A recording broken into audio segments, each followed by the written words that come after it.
Hi there. For anyone who's been on this channel or watching this channel for a while now, you will know that I'm quite big on workflow.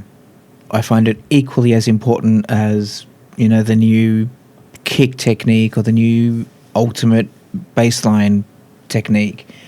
Because, like most of us, I'm sure, life tends to get in the way.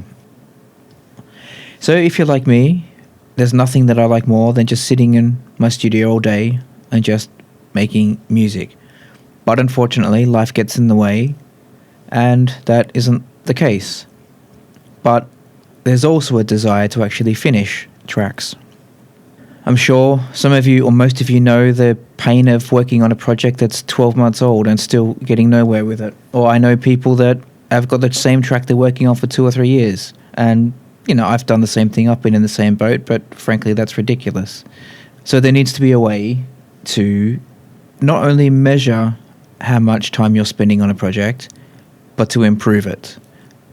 There's a classic saying in the business world that you can't improve what you can't measure.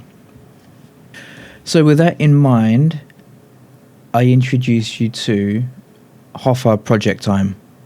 So this is, as plugins go, incredibly boring. I think you'll find the utility from Ableton more exciting than this, on the face of it. But essentially what it does what it says on the tin. It's a project time. There are 2 versions. There is a paid version and there is a free version. Unfortunately, I can't show you the free version because the paid version, which this is, overrides the free, and you can only have one installed at the one time, I think. Or is that so much as the license only allows one instance? So the difference between the free one and the full one can be found on the HOFA website. Essentially, the free one is very good. I used to use that for quite a long time. The main reason why I upgraded to the full version was the automatic play and pause detection. So if I can show you what that means.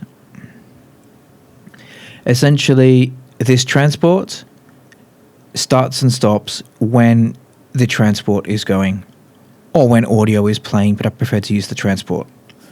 So why is that important? Well, I have a PC dedicated to music, and I leave it on all the time.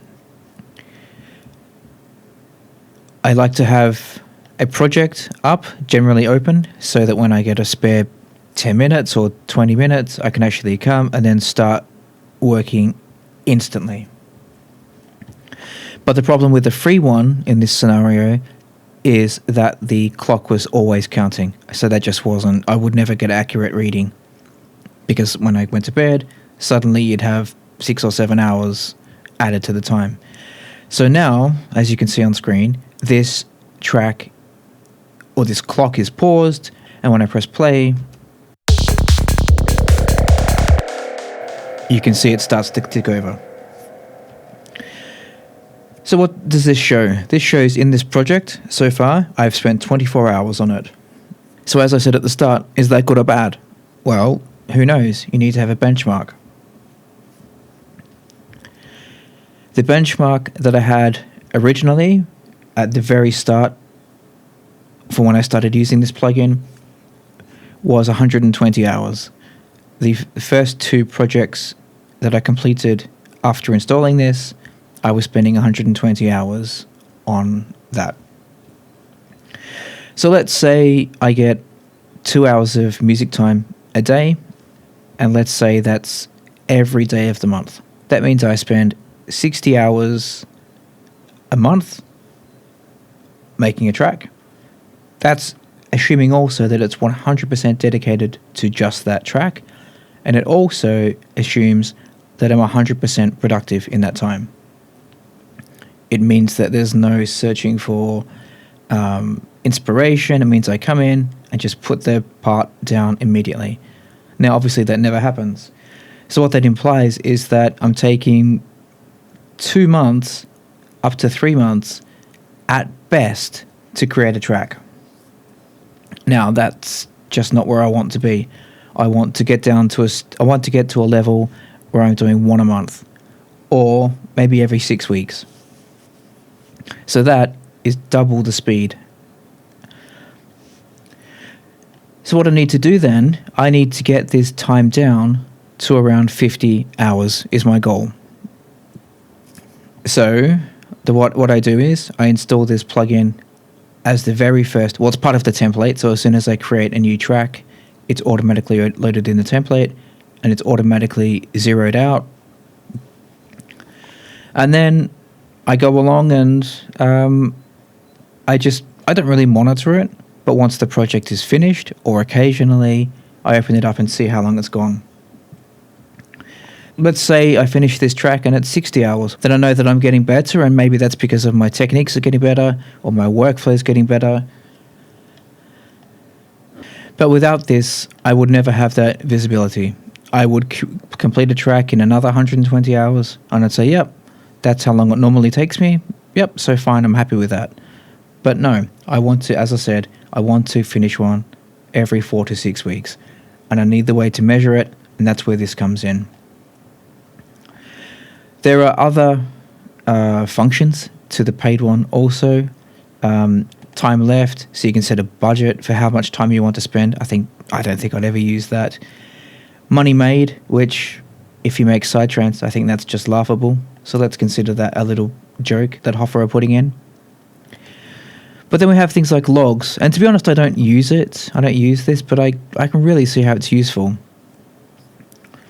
So what this tells us is that on these dates, this is the time that I spent on the project. So it logs all the time here. Some of the sessions have actually not used it at all. I've just opened up the project and then not done anything. But what it would mean, if I can give you an example,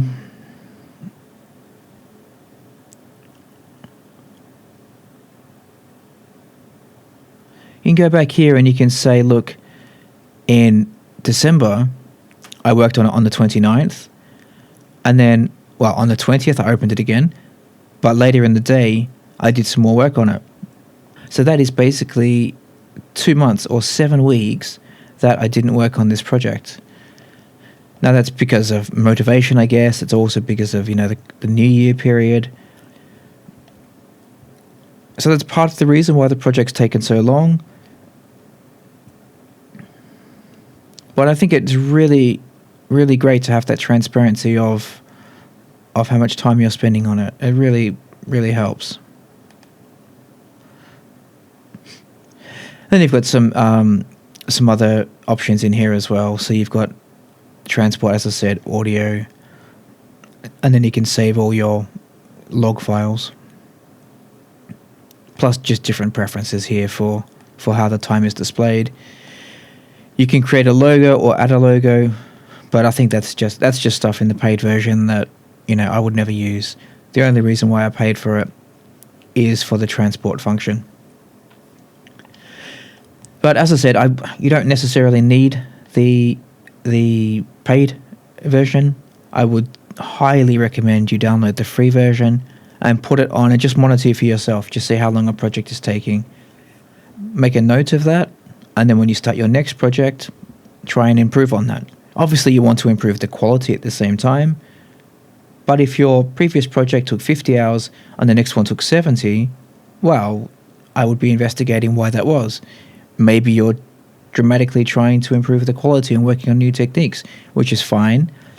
But if you want to actually get stuff out, then you need to bring that time down. And the only way to do that is with something like this. I hope you found that interesting. I'll put a link to the website in the description so you can go and download the free one or the paid one.